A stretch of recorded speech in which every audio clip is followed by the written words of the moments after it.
கிரியாஸின் அதிரடி ஆடி சேல் 70% வரை தள்ளுபடி. கிரியாஸ், இது நம்ம ஃபேமிலி. ஆனால் புதியதாக அமைக்கப்பட்டுள்ள தமிழக வெற்றி கழக அரசாங்கம் தேர்தல் நேரத்தில் கொடுக்கப்பட்ட வாக்குறுதி 5 ஏக்கருக்கு குறைவாக உள்ள சிறு குறு விவசாயிகளுக்கு அவர்கள் வாங்கிய தொடக்க வேளாண் கூட்டுறவு கடன் சங்கத்தில் வாங்கிய பயிர்க்கடன் முழுவதும் தள்ளுபடி செய்யப்படும் என்று அறிவிப்பை கொடுத்தீர்கள். அதற்கு மேல் இருக்கின்ற விவசாயிகள் பெறப்பட்ட பயிர்க்கடன் பாதி அளவு தள்ளுபடி செய்யும் என்று குறிப்பிட்டீர்கள். ஆனால் இப்பொழுது அரசு அறிவிக்கப்பட்டு இருப்பது குறு சிறு விவசாயிகளுக்கு அவர்கள் வாங்கிய கடன் 75,000 வரை தள்ளுபடி. 75,001 ரூபாய் கூடுதலாக வாங்கியிருந்தாலும் அந்த சிறு குறு விவசாயிகளுக்கு வெறும் 35,000 தான் தள்ளுபடி. சிறு குறு விவசாயிகள் 5 ஏக்கருக்கு மேல் இருக்கின்ற விவசாயிகள் தொடக்க வேளாண் கூட்டுறவு கடன் சங்கத்திலே வாங்கிய பயிர்க்கடன் அனைவருக்கும் 75,000 ரூபாய்க்கு மேலனா 35,000 தான் தள்ளுபடி. இந்த அரசுடைய கவனத்துக்கு நான் கொண்டு வரேன். இன்றைக்கு வறட்சியால் விவசாயிகள் பாதிக்கப்பட்டு போதிய வேளாண் பயிர்கள் செய்ய முடியாம மிகுந்த கஷ்டத்தில் இருக்கிறாங்க. அதில் விவசாய பணி மேற்கொள்ள முடியாது இருக்குது. இன்னைக்கு வேளாண் பணி இல்லாத காரணத்தால விளைச்சல் பெற முடியல. இப்படிப்பட்ட நிலையில நீங்கள் கொடுக்கப்பட்ட தேர்தல் வாக்குறுதி அடிப்படையில் சிறு குறு விவசாயிகளுக்கு முழு கடன் தள்ளுபடி செய்யுங்க. பெரு விவசாயிகளுக்கும் முழு கடன் தள்ளுபடி செய்யுங்க. ஏன்னா வறட்சியால விவசாயிகளுக்கு போதிய வருமானம் இல்லை. வருமானம் இருந்தால் தான் தொடக்க வேளாண் கூட்டுக்கடன் சங்கத்தில் வாங்கிய பயிர்க்கடன் திருப்பி செலுத்த முடியும். ஆகவே அவருடைய கஷ்டத்தை புரிந்து இந்த அரசு கடனை முழுவதும் தள்ளுபடி செய்யப்பட வேண்டும். ஒருவேளை முடியாவிட்டால் நீங்கள் கொடுக்கப்பட்ட வாக்குறுதியின் அடிப்படையிலே அந்த கடனை விவசாயிகளுக்கு தள்ளுபடி செய்யப்பட வேண்டும் என்று இந்த அரசுடைய கவனத்துக்கு இந்த நேரத்தில் கேட்டுக்கிறேன். அதே போல பயிர் காப்பீடு திட்டத்தை பொறுத்த வரைக்கும் அனைத்து இந்திய அண்ணா திராவிட முன்னேற்ற கழக அரசு இருக்கின்ற பொழுது இந்தியாவிலேயே பயிர் காப்பீட்டு திட்டத்தில் சேதமடைந்த பேரிடர் காலத்தில் விவசாயிகள் பாதிக்கப்பட்ட பொழுது அந்த பாதிப்புக்குள்ளான விவசாயிகளுக்கு தேவையான நிவாரணத் தொகை இந்தியாவிலேயே அதிக அளவு நிவாரணத் தொகை விவசாயிகளுக்கு பெற்றுத் தந்த அரசு அனைத்து இந்திய அண்ணா திராவிட முன்னேற்ற கழக அரசாங்கம். இங்க கூட உங்களுடைய வேளாண்மை நிதி அறிக்கையில் குறிப்பிட்டிருக்கிறீங்க. உழவன் செயலி அற்புதமான திட்டம், அதை தொடர வேண்டும். அனைத்து இந்திய அண்ணா திராவிட முன்னேற்ற கழக அரசு இருக்கின்ற பொழுது இந்த திட்டத்தை நம்முடைய விவசாயிகளுடைய நலனுக்காக இந்த திட்டத்தை நாங்கள் அறிவித்தோம். இந்த திட்டத்தின் வழியாக விவசாயிகள் உர இருப்பு, முக்கிய அணைகளின் நீர் இருப்பு, வானிலை அடிப்படையான வேளாண் அறிவுரைகள், வேளாண் இயந்திர வாடகை மையம் குறித்த தகவல்கள், பயிர்கள் சந்தை நிலவரம், வேளாண் அதிகாரிகள் வருகை தினமும் உள்ளிட்ட அனைத்து வேளாண் செயலும் இந்த உழவன் செயல் மூலம் தெரிந்து கொள்ளலாம். அந்த திட்டத்தை அதிமுக ஆட்சியிலே நாங்கள் தொடங்கப்பட்டோம். அந்த திட்டத்தை தொடர்ந்து செயல்படுவதற்கு நீங்கள் நிதி ஒதுக்கீடு செஞ்சிருக்கிறீர்கள். இந்த திட்டம் சிறப்பாக செயல்படுவதற்கு நீங்கள் நடவடிக்கை மேற்கொள்ள வேண்டும் என்று இந்த நேரத்தில் கேட்டுக்கொள்கிறேன். அதே போல இந்த செயலை உழவன் செயலை பாராட்டி மத்திய அரசின் தேசிய மின் ஆளுமை விருது 2 முறை தமிழகத்துக்கு கிடைக்கிறது என்பதையும் இந்த நேரத்தில் அவையினுடைய கவனத்துக்கு கொண்டு வரேன்.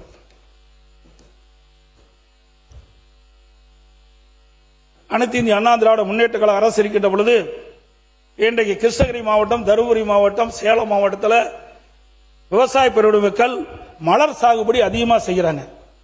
இந்த மலர் சாகுபடி செய்த விவசாயிகள் எல்லாம் இன்றைக்கு கர்நாடகத்தில் இருக்கின்ற பெங்களூருக்கு தான் இந்த மலர்களை கொண்டு போய் விற்பனை செய்ய வேண்டிய நிலை இருந்தது. அங்கே ஒரு சிண்டிகேட் போட்டு தமிழ்நாட்டிலிருந்து கொண்டு வருகின்ற மலருக்கு தகுந்த விலை கிடைக்காத காரணத்தினாலே இன்றைக்கு விவசாய பெருமடி மக்கள் எல்லாம் இன்றைக்கு கிருஷ்ணகிரியிலே அதிக அளவு மலர் உற்பத்தி ஆகின்றது. அங்கே சர்வதேச மலர் ஏல மையம் ஒன்று அமைக்கப்பட வேண்டும் என்று கோரிக்கை வைத்தார்கள். அந்த கோரிக்கையின் அடிப்படையிலே அம்மாவுடைய அரசு 20 கோடி ரூபாய் நிதி ஒதுக்கீடு செய்து சர்வதேச மலர் ஏல மையம் ஒன்று அமைக்கப்பட்டது. ஆனால் 26 கோடி ரூபாயில அந்த திட்டம் நிறைவேற்றப்பட்டது. ஆனால் கடந்த கால ஆட்சியிலே அதை தொடர்ந்து செயல்படுத்தவில்லை. இந்த அரசு விவசாயிகளுடைய நலன் கருதி மலர் சாகுபடி செய்கின்ற விவசாயிகளுக்கு உதவுகின்ற விதமாக கிருஷ்ணகிரி மாவட்டத்திலே ஒசூரிலே கட்டப்பட்டுள்ள மலர் ஏல சர்வதேச மலர் ஏல மையத்திலே அந்த திட்டத்தை நடைபெறுவதற்கு உண்டான நடவடிக்கை மேற்கொள்ள வேண்டும் என்று அன்போடு இந்த நேரத்தில் கேட்டுக்கிறேன்.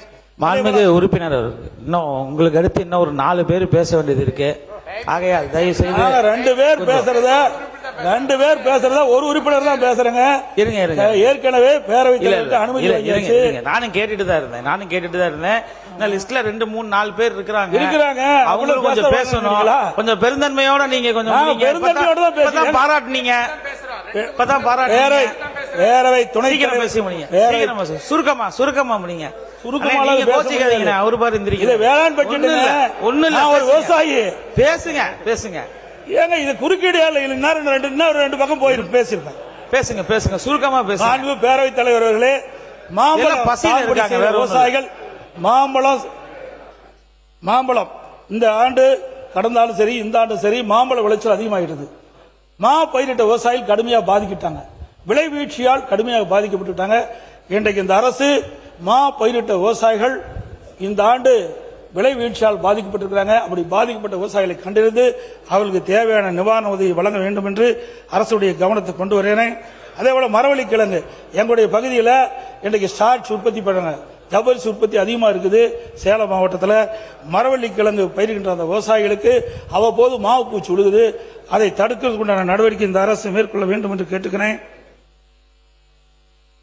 விவசாயிகளுக்கு விலையில்லா மின்சாரம் கொடுப்பது இன்றைக்கு கிட்டத்தட்ட தட்கல் முறையில் அவர்கள் பதிவு செஞ்சு 9 மாசம் ஆகுது. என்ன கிட்டத்தட்ட 65,000 பேர் இதுல இடம்பெற்றிருக்கிறாங்க. அந்த தட்கல் முறையில் பதிவு செய்யப்பட்ட பம்பு செட்டுக்கு மின் இணைப்பு வேண்டி காத்துக் கொண்டிருக்கிற விவசாயிகளுக்கு உடனடியாக வேகமாக துரிதமாக இந்த தட்கல் முறையில் பணம் செலுத்தியவர்களுக்கு உடனடியாக மின் இணைப்பு கிடைப்பதற்குண்டான நடவடிக்கை மேற்கொள்ள வேண்டும் என்று கேட்டுக்கிறேன். அதாவது சீமை கருவேல மரம் இன்றைக்கு தமிழகத்தில் சீமை கருவேல மரங்கள் நிலத்தடி நீரை உறிஞ்சி வறட்சி ஏற்படுத்துகின்றன.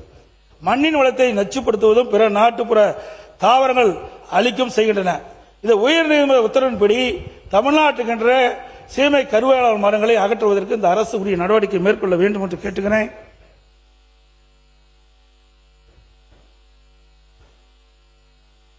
இன்றைய விவசாயிகளுக்கு ஒரு மிகப்பெரிய திட்டத்தை என்னுடைய அதிமுக ஆட்சி இருக்கின்ற பொழுது நான் கொண்டாந்தோம். அதாவது உலகத்தரத்தில் ஒருங்கிணைந்த கால்நடை ஆராய்ச்சி மையம் சேலம் மாவட்டம் தலைவாசல 1102 ஏக்கர்ல 1023 கோடி ரூபாயில அந்த திட்டத்தை நான் கொண்டாந்தோம். அந்த திட்டத்தில் ஒரு பகுதி நான் முதலமைச்சர் இருந்த பொழுது கால்நடை மருத்துவக் கல்லூரி நான் திறந்துட்டேன். அதுக்கு பிறகு ஆராய்ச்சி நிலையத்தை அப்படியே திறக்கப்படாமல் இருக்குது. இந்த அரசு இந்த ஆராய்ச்சி நிலையத்தை திறக்கப்பட வேண்டும். இது ஒரு முக்கியமானது விவசாயிகளுக்கு பயனளிக்கக்கூடிய திட்டம். இன்றைக்கு வேளாண் பெருமக்கள் உபதொழியாக இருப்பது கால்நடை வளர்ப்பு. அந்த கால்நடை வளர்ப்பு செய்கின்ற விவசாயிகளுக்கு இரட்டிப்பு வருமானம் கிடைக்க வேண்டும் என்பதற்காக இந்த திட்டத்தை நாங்கள் கொண்டு வந்தோம். நான் அமெரிக்கா சென்ற பொழுது அங்க இருக்கின்ற பால் பண்ணையை பார்வையிட்டு ஒரு பசு ஒரு நாளைக்கு 65 லிட்டர் பால் கொடுக்குது. அதே போல கலப்பின பசுகளை நம்முடைய விவசாயிகளுக்கு இந்த ஆராய்ச்சி நிலையத்தின் மூலமாக உருவாக்கி விலையில்லாமல் கொடுத்து அந்த விவசாய தொழிலாளி வாழ வைக்க வேண்டும் என்ற அடிப்படையில் தான் இந்த கால்நடை பூங்காவை திறந்தோம். ஆனால் கடந்த காலத்திலே அந்த திட்டம் முழுமையாக நிறைவேறாமல் இருக்கின்றது. அந்த திட்டம் முழுவதும் பூர்த்தி அடைந்து விட்டது.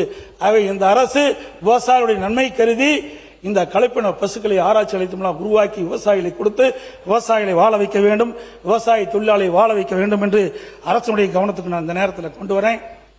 அதே போல இன்றைக்கு எங்களுடைய பகுதியில் சேலம் மாவட்டம் மேட்டூர் சட்டமன்ற தொகுதி, ஓமலூர் சட்டமன்ற தொகுதி, எடப்பாடி சட்டமன்ற தொகுதி, சங்ககிரி சட்டமன்ற தொகுதி 4 சட்டமன்ற தொகுதி உள்ளடங்கி 100 அடி திட்டத்தை கொண்டு வந்தோம்.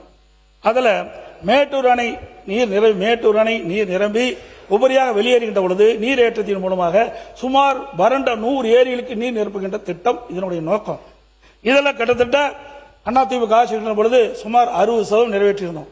அதுக்கு பிறகு வந்த ஆட்சி முழுமையாக நிறைவேற்றவில்லை. இன்னும் ஒரு 25% எஞ்சி இருக்கின்றது. ஆக விவசாயிகளுடைய நலன் கருதி அந்த எஞ்சிய ஏரிகளுக்கும் நீர் நிரப்புகின்ற பணியை இந்த அரசு முன்னெடுக்க வேண்டும் என்று இந்த நேரத்தில் தெரிவிக்கின்றேன்.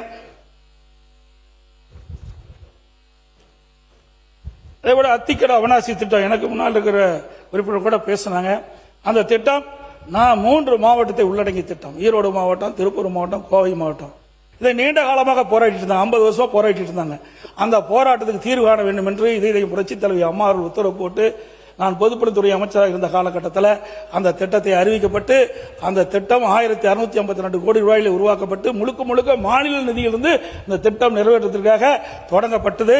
அப்பொழுது அதிமுக ஆட்சி இருக்கின்ற வரை சுமார் 70% பணிகள் நிறைவேற்றப்பட்டன. எஞ்சிய பணிகள் கடந்த ஆட்சியிலே நிறைவேற்றப்பட்டு அதை இப்பொழுது அங்கங்கே சிறு பிரச்சனை இருப்பதாக சொல்றாங்க. அதை சரி செய்து இந்த அத்திக்கடவு அவனாசி திட்டம் முழுமையாக விவசாயிகளுக்கு பயனளிக்கக்கூடிய அளவிற்கு செயல்படுத்த வேண்டும் என்று அரசுடைய கவனத்துக்கு நான் கொண்டு வரேன். அதே போல அத்திக்கடவு அவனாசி திட்டம் 2, அந்த திட்டத்தை எஞ்சிய பகுதி கட்டம் 2, அந்த திட்டத்திற்கும் அனைத்து இந்திய அண்ணா திராவிட முன்னேற்ற கழக அரசு இருக்கின்ற பொழுது அந்த பகுதியில் இருக்கின்ற விவசாயிகளுடைய கோரிக்கையை ஏற்று விரிவான திட்ட அறிக்கை தயாரிக்கப்பட்டு அதுக்கு பிறகு ஆட்சி மாற்றம் ஏற்பட்டுவிட்டது. ஆட்சி மாற்றம் வந்த பிறகு அந்த திட்டத்தை அப்படியே விட்டுவிட்டார்கள். ஆகவே இந்த அரசு அத்திக்கடவு அவனாசி திட்டம் கட்டம் 2 நிறைவேற்ற வேண்டும் என்று அரசுடைய கவனத்துக்கு நான் கொண்டாடுறேன். நடந்தாய் வாலி காவிரி திட்டம், இது ஒரு அற்புதமான திட்டம். இதை நான் முதலமைச்சராக இருந்த காலகட்டத்தில் மாண்பு பிரதமரை அவர்களை சந்தித்து இந்த திட்டத்தை நிறைவேற்ற வேண்டும் என்று கோரிக்கை வைத்தேன். மாண்பு பிரதமர் அவர்களும் ஏற்றுக்கொண்டு 2 நாடாளுமன்றத்தில் 2 அவையினுடைய கூட்டுக்குழு கூட்டத்திலே மேதகு குடியரசுத் தலைவர் உரையிலே இடம்பெற செய்து அதை நிறைவேற்ற வேண்டும் என்று உத்தரவு பிறப்பித்தார். அதற்கு சுமார் 11,250 கோடி 2024-25 ஒதுக்கப்பட்டது. மாநில அரசு, மத்திய அரசு 60%, மாநில அரசு 40%. இந்த திட்டத்தினுடைய நோக்கம் மேட்டூர் அணை நிரம்பி காவிரியிலிருந்து வெளியேறுகின்ற பொழுது அல்லது காவிரி மேட்டூர் அணையிலிருந்து நீர் திறக்கப்படுகின்ற பொழுது காவிரி ஆற்றில் 2 கரை ஓரங்களில் இருக்கின்ற நகரத்திலிருந்து வெளியேறுகின்ற அசுத்த நீர் காவிரி நதியிலே கலகி மாசுபடுகின்றது. அந்த மாசுபட்ட நீரை சுத்தப்படுத்தி காவிரி ஆற்றிலே விடுவது.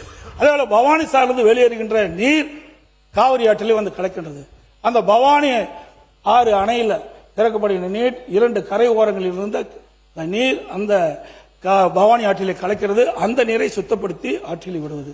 பிறகு நொய்யல்ல அந்த 2 பகுதி கரையோரம் இருக்கின்ற இன்னைக்கு திருப்பூர் போன்ற பகுதியில் இருக்கின்ற அசுத்த நீர்கள்லாம் இந்த நொய்யல் ஆற்றிலே கலந்து நீர் மாசுபடுகின்றது. அந்த நீரை சுத்தப்படுத்தி அது வந்து காவிரி ஆற்றில் கலக்குது.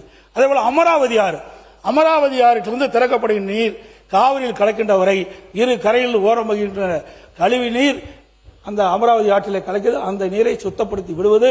மேட்டூர் அணையில் திறக்கப்படுகின்ற நீர் கடலிலே போய் கலக்கின்ற வரை அந்த கரையோரம் இருக்கின்ற அந்த பகுதியில் இருக்கின்ற அசுத்த நீர் அந்த நதியிலே கலக்கின்ற பொழுது நீர் மாசுபடுகிறது. அந்த நீரை சுத்தப்படுத்தி விடுகின்ற திட்டம் தான் இந்த நடந்தாய் வாலி காவிரி திட்டம். 11,250 கோடி இந்த திட்டத்திற்கு ஒதுக்கீடு செய்யப்பட்டது. முதற்கட்டமாக அந்த திட்டம் நிறைவேற்றப்படும் என்று அறிவிக்கப்பட்டது கடந்த கால ஆட்சியிலே. அதற்காக அவர்கள் வந்து ஒரு அட்டவணை கூட போட்டாங்க. இதில் வந்து முதற்கட்டமாக 934 கோடி மத்திய அரசு அனுமதி கொடுக்கப்பட்டது என்றும், கழிவுநீர் மேலாண்மை 577.151, ஆற்றின் முகப்பு மேம்பாடு 176.98 கோடி, ஆற்றின் மேற்பரப்பு தூய்மை 27 கோடி, திட்ட கழிவு மேலாண்மை 30.89 லட்சம், 30 கோடியே 89 லட்சம், காவிரி கிராமம் ஆற்றங்கரை ஊர்களின் பங்களிப்பு மற்றும் விழிப்புணர்வு பணிகள் 6 கோடி, இணையவழி கண்காணிப்பு 27.58 கோடி, கல்லணையில் அருங்காட்சி 36.70 லட்சம், பல்லுயிர் பாதுகாப்பு 52 கோடி. இப்படி 934.301 லட்சம் கோடி ஒதுக்கீடு செய்யப்பட்டது. ஆனாலும் அந்த திட்டத்துக்கு எந்த முன்னெடுப்பு நடக்கவில்லை. ஆகவே நடந்தாய் வாலி காவிரி திட்டம் என்ற அற்புதமான திட்டத்தை இந்த அரசு நிறைவேற்றப்பட வேண்டும். மத்திய அரசு 60%, மாநில அரசு 40% பங்களிப்போடு இந்த திட்டத்தை நிறைவேற்றினால் காவிரி ஆற்றில் சுத்தமான நீர் கிடைக்கும்.